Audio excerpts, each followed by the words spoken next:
And welcome back, everybody, to another episode of Historic Hot Laps. We've got a massive show lined up this week as the motorsports world officially kicks into overdrive for the month of May.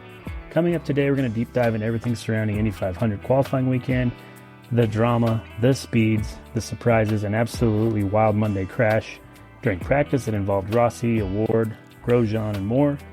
We'll also break down the chaotic weekend from Dover across all three NASCAR National Series. Plus, we'll talk some World of Outlaws stuff. So wherever you're listening from, thanks for spending time with us. This is Historic Hot Laps. Let's get into it. All right, ladies and gentlemen, welcome to Indianapolis 500 qualifying week post show, I guess you would say. One of the most intense, stressful, emotional, and flat-out spectacular traditions in all of motorsports, because nowhere else in racing do drivers go willingly strap themselves into 230-mile-an-hour rockets and spend 4 laps straight dancing on the edge of disaster, trying to earn a spot in the greatest spectacle in racing. And this year's qualifying weekend for the Indianapolis 500 absolutely delivered. The build-up to qualifying all week long had already been fascinating. Practice speeds kept climbing throughout the month of May, and by Fast Friday, teams were finally allowed to turn up the boost. That added roughly another 100 horsepower or so to the cars, and suddenly it's Indianapolis Motor Speedway would be a better way to say it, but IMS transformed into a place where drivers were hanging on through the corners at over 234 miles an hour, and honestly, from that moment on, the entire garage looked nervous because this wasn't easy. Conditions throughout the week kept changing constantly, wind direction shifted almost every session, temperatures were fluctuating all over the place. Teams were trying to balance one impossible question: do you build a car stable enough to survive all 4 laps? Or aggressive enough to chase the pole? What's the answer, right? So at Indianapolis, if you guess wrong, your month can unravel instantly. Some teams spent practice focused entirely on race trim. Others chased qualifying speed from the beginning. And by the time qualifying Sunday arrived, the pressure inside Gasoline Alley was unbelievable, especially because the weather added another layer of chaos. Saturday qualifying got washed out, meaning everything had to happen Sunday in one giant marathon session under the hottest condition teams had faced all month. Temperatures climbed into the mid-80s, the track got slicker every hour, and suddenly drivers were fighting race cars, became more unstable every single lap, and honestly, that made this qualifying session even more impressive because these drivers weren't making one qualifying lap, they were making 4 at full commitment, with cars getting looser in every single corner. Now, heading into the weekend, one name kept coming up over and over, and you guessed it, Alex Palou. At this point, what more can you even say about him? The defending Indy 500 winner, the modern standard for IndyCar, cool under pressure, always fast, always smooth. While Palou entered as one of the favorites, he wasn't alone. He had Felix Rosenqvist looking incredible all week in that MSR Morgan Wallen ride. Santino Ferrucci once again proved AJ Foyt Racing has become a serious contender in the ovals. David Malukas quietly emerged as one of the fastest drivers in the field. Team Penske looked dangerous, as always, even if they weren't quite as dominating in the speed charts the way many expected them to be. Then qualifying finally arrived after a bunch of weather over the weekend, change of formats, everything, right? Conditions became the story. Drivers were fighting wind gusts, cars were sliding, and almost everybody climbing out afterwards said the same thing. These cars are absolutely on the edge of disaster. Scott Dixon was the very first driver to qualify Sunday morning. Smartly took advantage of the cooler conditions to secure a strong position early, but as temperatures climbed through the afternoon, the speedway became increasingly difficult to tame. Connor Daly even called his first qualifying run the hardest 4-lap attempt of his entire career. That tells you everything you need to know. Meanwhile, Felix Rosenqvist came out flying. His Meyer-Shank Racing Honda looked phenomenal in the opening round. Rosenqvist ended up leading both the opening session and the Fast 12 round. For a while, it honestly looked like he might finally steal the pole at Indianapolis. Then came the Firestone Fast 6, and once again, Alex Palou delivered when it mattered most. Chip Ganassi Racing made adjustments to the car between every single session, gradually improving the balance as the track conditions changed. Palou didn't go all out during the opening round. He simply focused on advancing safely into the top 12. Then they started turning the car loose. By the time the Fast 6 rolled out, Palou looked almost untouchable. Smooth through the corners, minimal steering corrections, calm. Exactly what you wanted Indianapolis during qualifying run, right? When the final averages came in, Alex Palou officially earned the NTT P1 award and the pole position for the 110th running of the Indy 500. And in doing so, he became the first reigning Indy 500 winner to win the pole the following year since Helio Castroneves did it back in 2010. And that's historic territory, right? If like the guy needs anything else. But starting alongside Palou on the front row will be Alexander Rossi and David Malukas. And honestly, Rossi may quietly be one of the biggest threats entering the race week. He said afterward the conditions were some of the toughest they'd seen all month. but the ECR team kept improving the car every single round, eventually giving Rossi the best Indy 500 starting spot of his career. And we're talking about a guy who won it on strategy before, right? Then there's David Malukas. This was a massive statement performance. Malukas and Team Penske intentionally took the conservative approach early, making sure the car was comfortable and stable enough to advance before gradually timing downforce away from and chasing more speed in that regard. So in the end, he didn't quite have enough balance left to fight for the pole, but starting third in the Indianapolis 500 is pretty enormous for a kid who's still very early in his career and a runner-up from last year. I mean, it's pretty wild, right? So row 2 features Felix Rosenqvist, Santino Ferrucci, and Pato O'Ward. Honestly, Ferrucci continues to be one of the most fascinating stories every single May. No matter what happens during the regular IndyCar season, Ferrucci and AJ Foyt Racing always seem to show up fast at Indy. Then things started to get dramatic further down the order. Several major names struggled with the balance issue throughout qualifying. Will Power actually exceeded his own expectations after believing he'd qualify somewhere deep in the field. Scott McLaughlin had incredible speed early in the run before the balance completely disappeared during the final laps. Joseph Newgarden, meanwhile, remained calm afterwards and basically shrugged off his results, saying his focus is on race day, which honestly sounds like something Joseph Newgarden would say, right? And then came the post-qualifying controversy. Both Kyle Collette and Jack Harvey were penalized following technical inspection after officials discovered violations involving the energy management system covers and mounting points, basically a fastener deal. I had originally been the fastest rookie in qualifier and was set to start 10th. Harvey had qualified 29th, so honestly not a lot of change for him. But instead, both drivers were moved to the rear of the field. And at Indianapolis, where teams spend weeks chasing every tiny advantage possible, technical violations after qualifying are absolutely devastating. But let's talk about the official starting grid. Here you have it for the 110th Indy 500. Front row, Alex Palou, Alexander Rossi, David Malukas. Row 2, you've got Felix Rosenqvist, Santino Ferrucci, Pato O'Ward.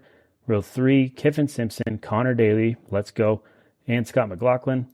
Row 4, Scott Dixon, Rinus VeeKay, also super impressive and somebody never take your eyes off of at the Speedway, right?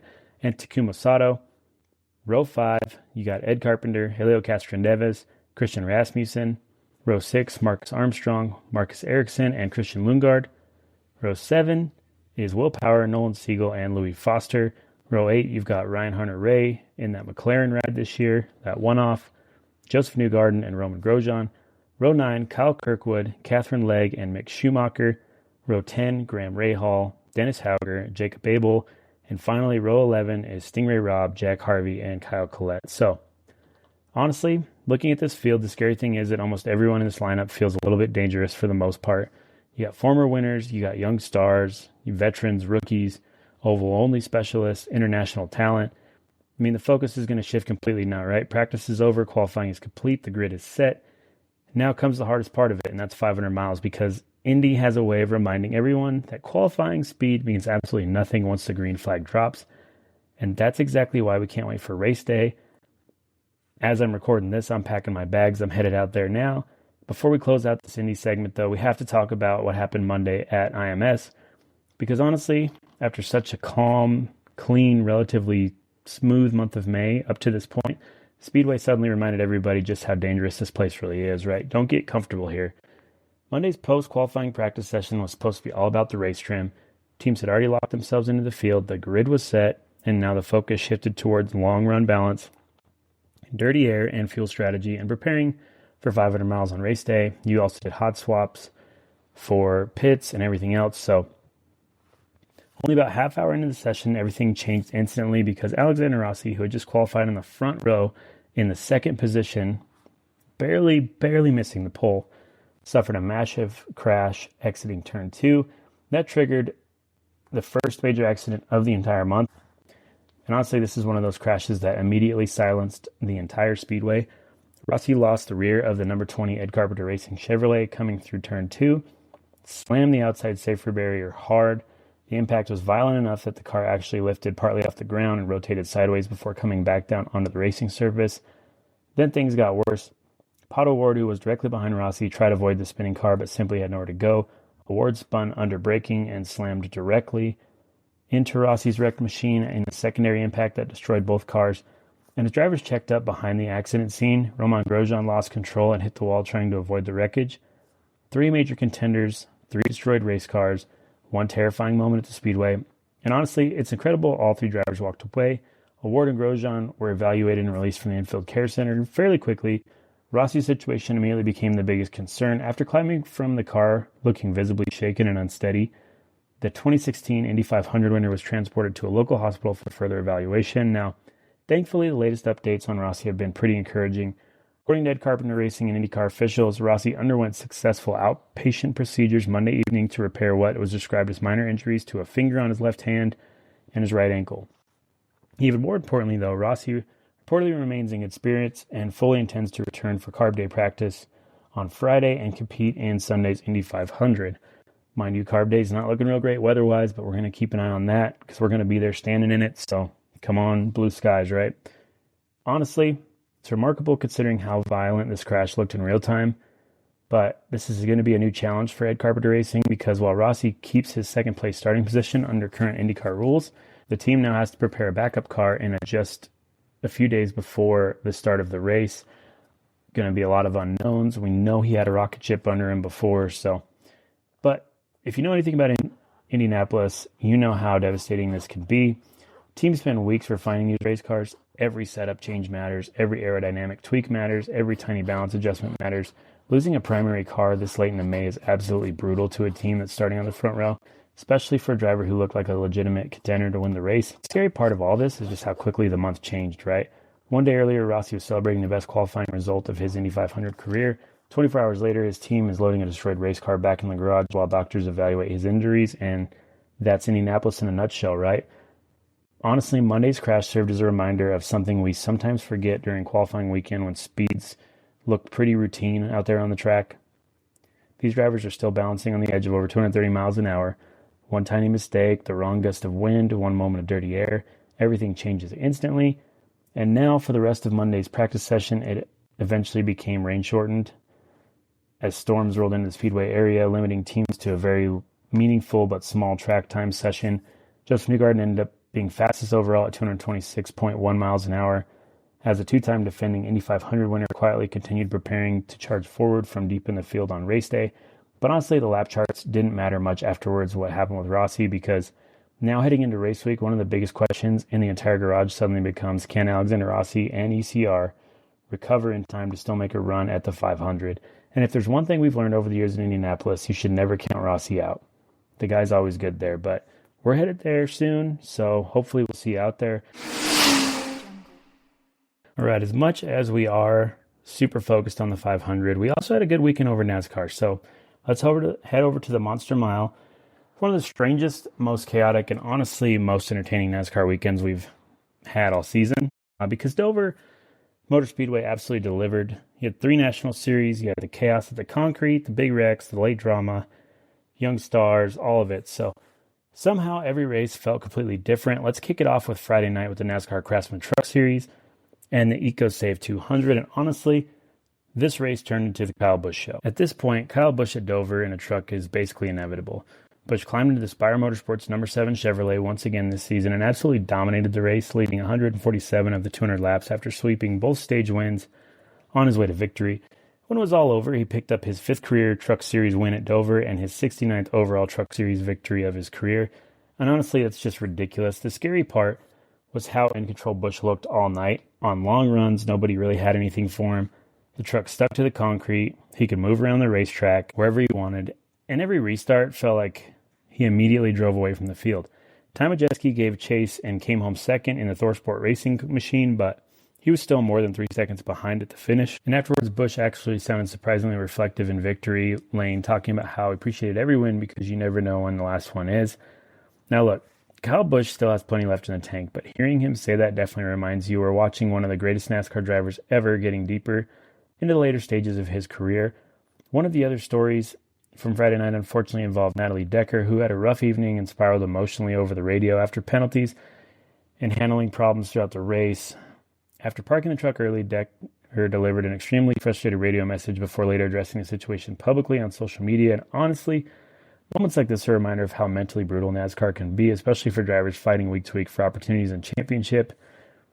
Let's roll into Saturday. Talk about the O'Reilly Series race, formerly Xfinity Series as we know, but the Bet Rivers 200.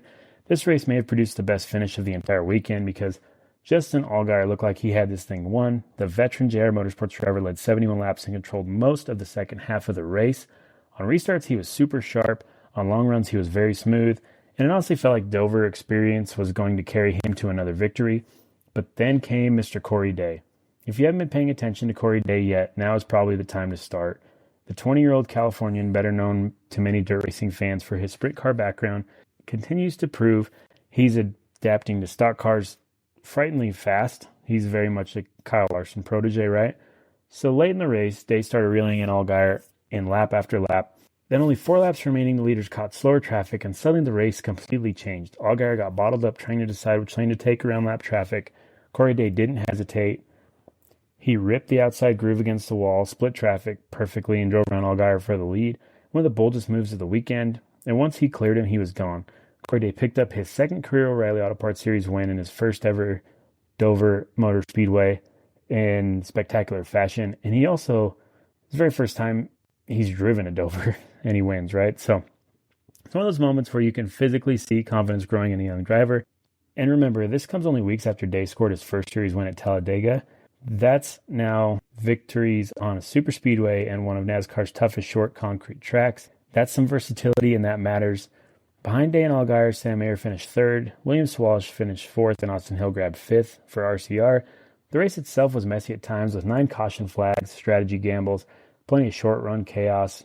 Ross Chastain even looked like a potential race winner for a while before contact with Taylor Gray took both of the drivers out of contention.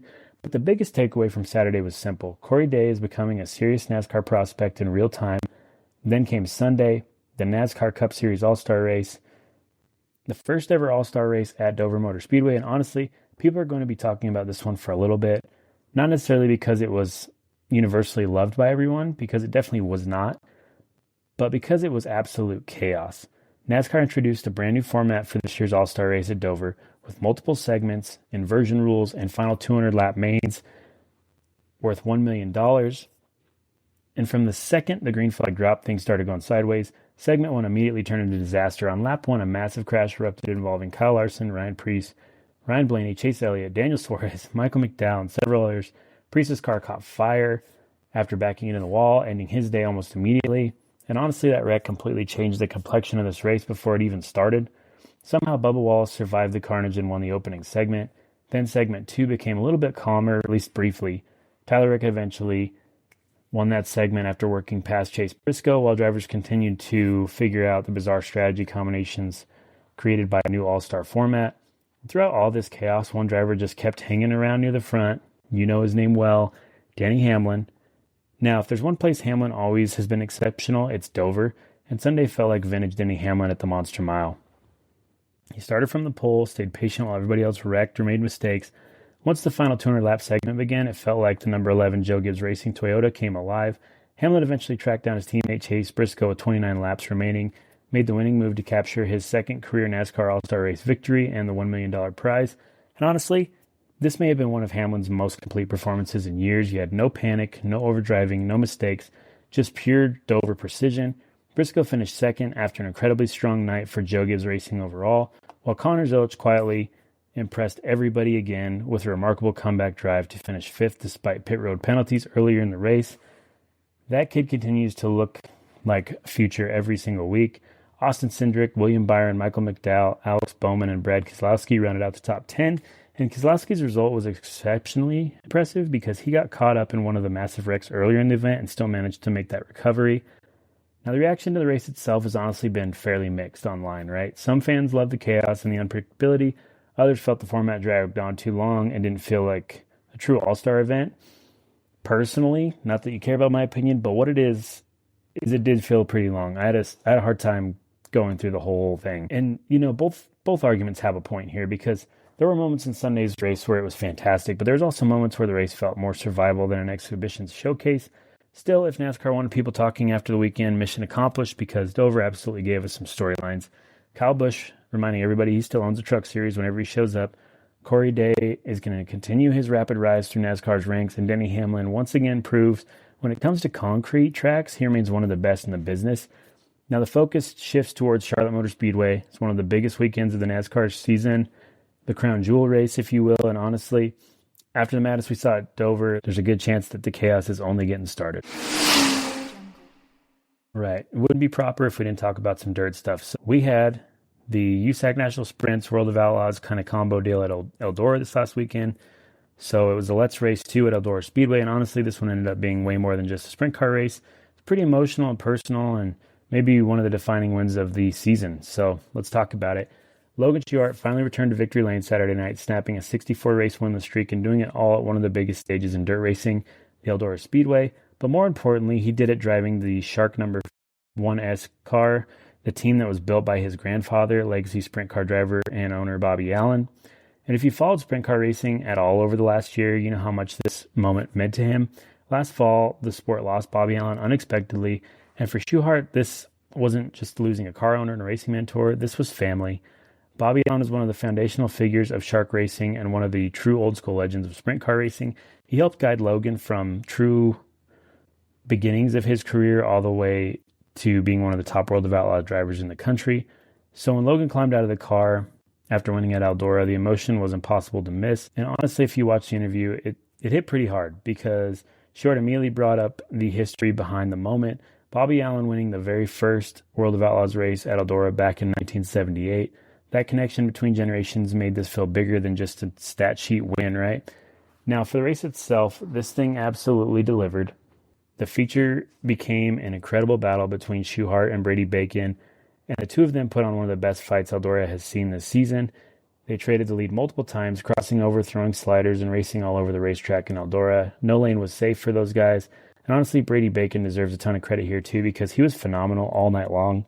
In fact, Bacon nearly swept the evening after already winning the USAC national portion of the program earlier in the night before jumping into the World of Outlaws feature, and nearly stealing that too. But eventually, Schuchart managed to wrestle the lead away for good, and then had to survive a late charge Friday night winner Rico Abreu put on for him.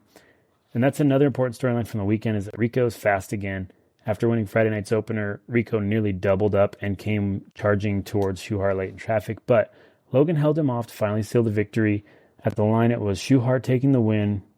Rico was second, Brady Bacon third, Emerson Axon fourth, and Sheldon Hodgenchild rounding out the top five. Honestly, the top five tells you everything you need to know about how stacked sprint car racing is right now. Veterans, rising stars, outlaw regulars, crossover dirt talent, all battling at one of the toughest racetracks in the world.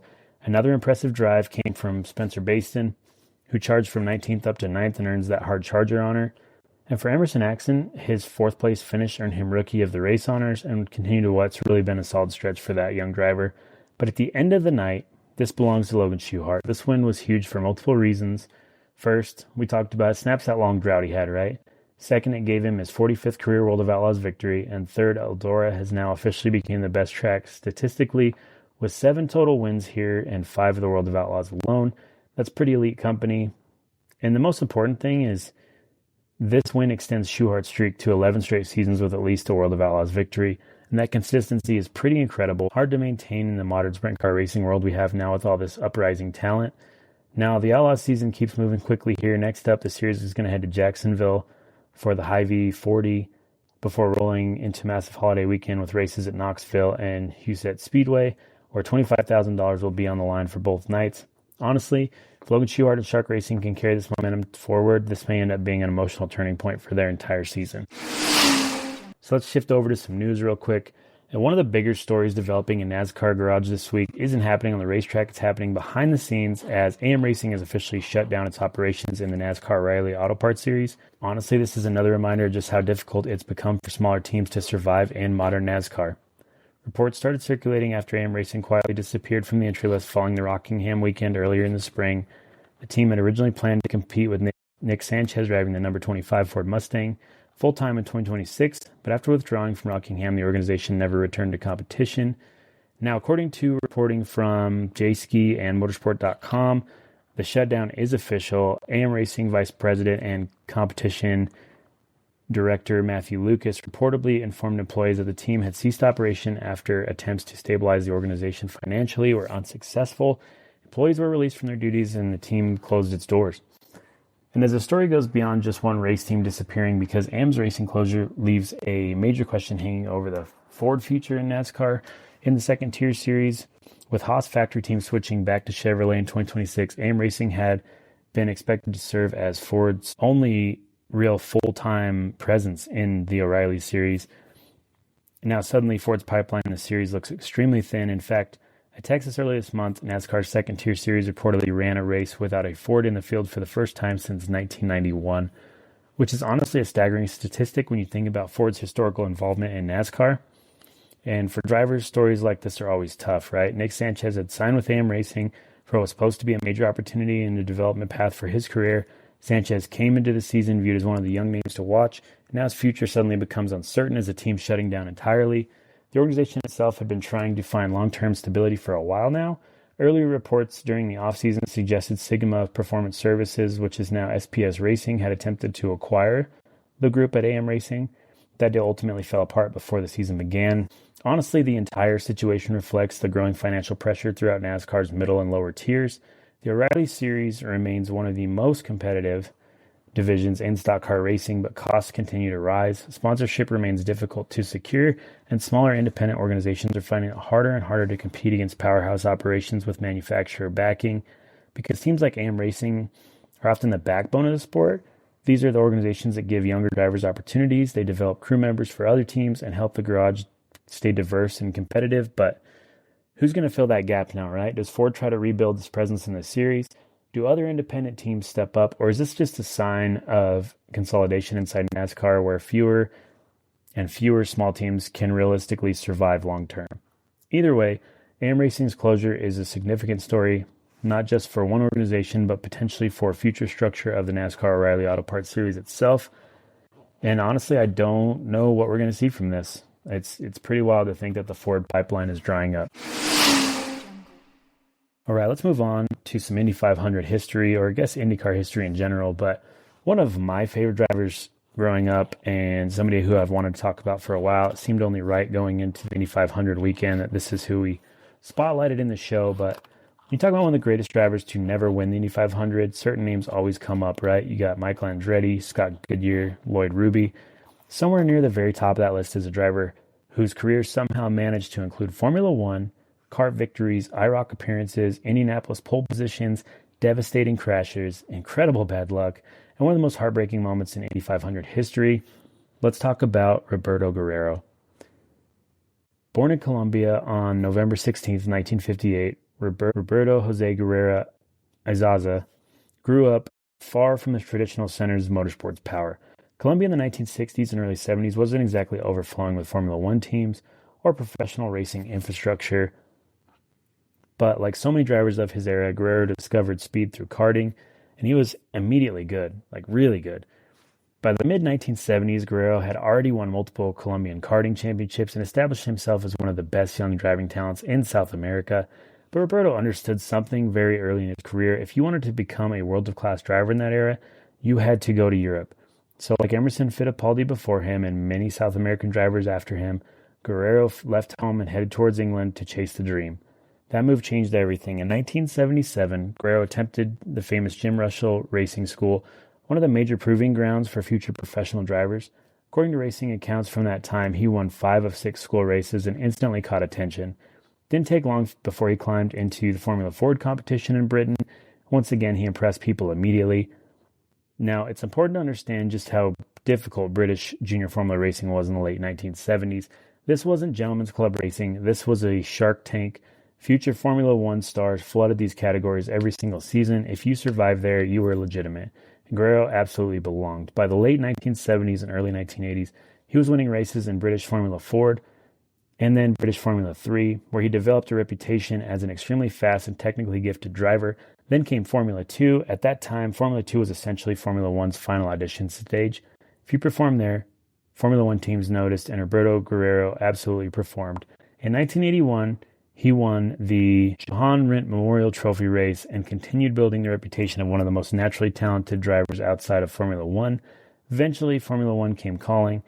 1982, Guerrero debuted in Formula One in the Ensign team, beginning the first Colombian driver to start Formula One Grand Prix racing. Now, statistically, Guerrero's Formula One career doesn't jump off the page. He never scored championship points.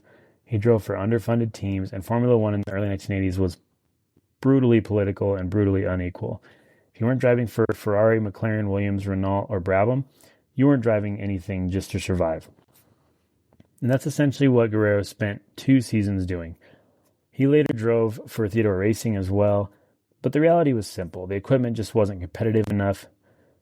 But while Formula One didn't fully work out, it led Guerrero towards something that would define the rest of his career, and that is the American open-wheel racing scene. And honestly, this move may have saved his legacy, because when Roberto Guerrero arrived in CART in 1984, he instantly became one of the most exciting drivers to race the series. Right away he showed speed, and right away he showed fearlessness. Driving for Bugatti Cotter Racing, Guerrero adapted incredibly quickly to Indy cars and super speedways. In fact, he adapted so well that during his rookie season, he nearly won the Indianapolis 500. Think about that for a second. A former Formula One driver from Colombia arrives in America and almost immediately wins the biggest race in the world. And in 1984, the Indianapolis 500, Guerrero started 7th and finished 2nd behind Rick Mears. One of the greatest rookie performances in race history. He shared Rookie of the Year honors with Michael Andretti that year and suddenly felt like CART had discovered its next superstar. And it wasn't just Indianapolis. Guerrero was fast everywhere. He was fast on the road courses, the street circuits, and the ovals. He had incredibly smooth driving style and a reputation for being exceptionally brave in traffic. Drivers respected him because he could hustle difficult race cars without looking out of control. During the mid-1980s, CART was absolutely stacked. You had Mario Andretti, Michael Andretti, Al Unser Jr. and Sr., Bobby Rahal, Danny Sullivan, Tom Sneva, Emerson Fittipaldi. This is arguably the golden age of American open-wheel racing, and Roberto Guerrero belonged right in the middle of it. Then came 1987, and honestly, this is the year that defines Roberto Guerrero's career for more than any other year of it, right? Because 1987 should have been the year he won the Indy 500, maybe comfortably. That year, Guerrero drove for Vince Granatelli Racing, absolutely brilliant all month leading into Indianapolis. During the race itself, he looked untouchable for long stretches. Late in the race, after Mario Andretti's car failed, Guerrero inherited the lead and appeared headed towards victory. Then disaster struck. Coming into the pits in a late stop, Guerrero's car developed gearbox and clutch problems. During the stop, the car stalled. The car restarted, stalled again. While Guerrero sat helplessly on pit road, Al Unser Sr. drove past and took the lead. So devastating to have a mechanical failure to that magnitude at that point in the race. And what makes this story even crueler is that Guerrero actually managed to get back on track and nearly fought his way back into contention again before a late caution sealed the fate for Unser. To this day, many longtime Indy fans still consider the 1987 race one of the great heartbreak stories of Indianapolis. And unfortunately, Guerrero's bad luck was only beginning. Later that same year, Guerrero suffered one of the most serious crashes of his career during a test at Indianapolis. A tire failure sent him violently into the wall. He suffered severe injuries and spent 17 days in a coma. Now imagine this. You've already lost the Indy 500 in a heartbreaking fashion. You're finally establishing yourself as one of the elite drivers in CART. Then suddenly your entire career and possibly your life is in jeopardy. But Roberto Guerrero came back, and that comeback says a lot about who he was as a racer, because many drivers never psychologically recover from crashes like that, but Guerrero did. In fact, some people in the paddock believed he was never quite the same afterwards physically, but he remained incredibly competitive for years. He even won CART races in 1987 before the accident and continued driving at a high level into the 1990s. Then came another defining Indianapolis 500 moment, one that unfortunately became famous for the wrong reasons. In 1992 at the Indy 500, Guerrero was driving one of the monstrous Buick-powered Indy cars of that era, cars famous for producing absurd horsepower numbers, especially in qualifying trim, and Guerrero absolutely unleashed it. During qualifying, he became the first driver in Indy 500 history to break the 230-mile-an-hour barrier over a 4-lap average, winning the pole position at just over 232 miles an hour. Now, let's talk about that for just a second. 30-plus years later, and we had guys qualifying at 231, 232 miles an hour. So same speeds. More safety stuff, cars a bit heavier now. Yes, there's a million variables, but we're talking this is a barrier he broke and we're still sitting in it. At the time he did that, though, it was one of the most incredible qualifying runs the Speedway had ever seen, and for a brief moment it felt like this was finally Roberto Guerrero's year.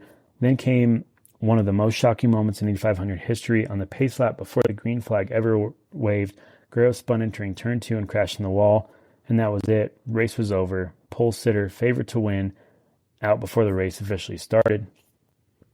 Even decades later, people still remember broadcaster Paul Page's stunned call of just unbelievable. And honestly, the word kind of follows Guerrero's career. It had unbelievable speed, unbelievable resilience, unbelievable bad luck.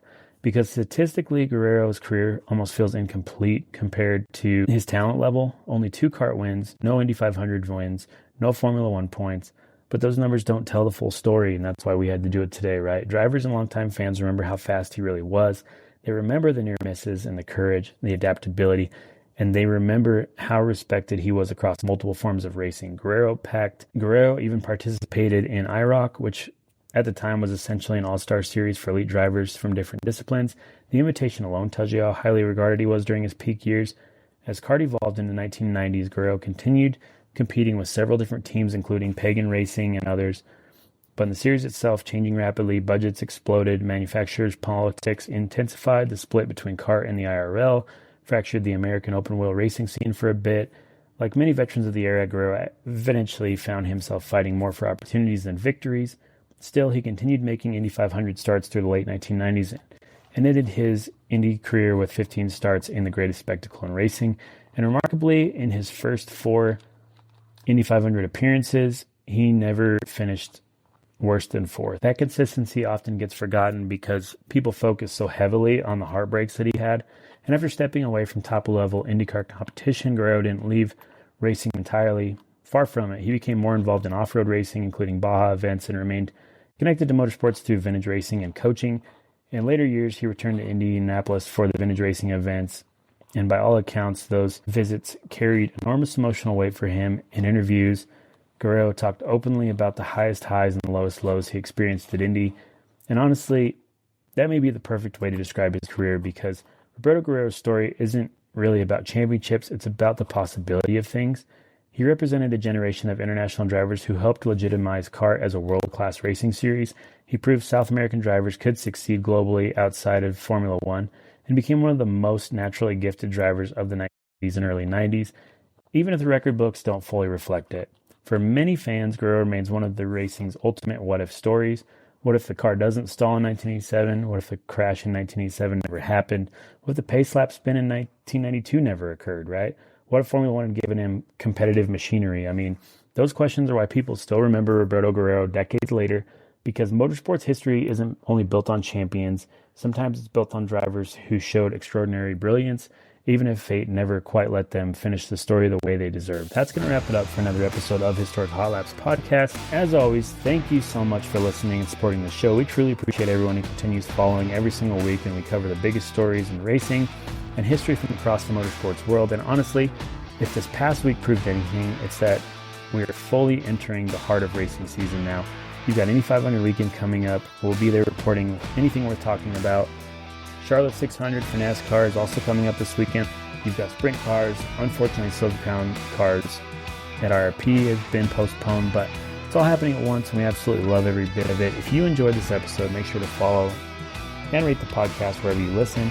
And be sure to follow Historic Hot Laps on the social media for updates. Everything's at Historic Hot Laps. You got clips, behind-the-scenes stuff through race week, all that. We'll be posting a lot the next week, so definitely stay tuned. But until next time, I'm your host, Alex Daniels. This has been Historic Hot Laps. Thanks for listening. Stay safe. We'll see you at the track.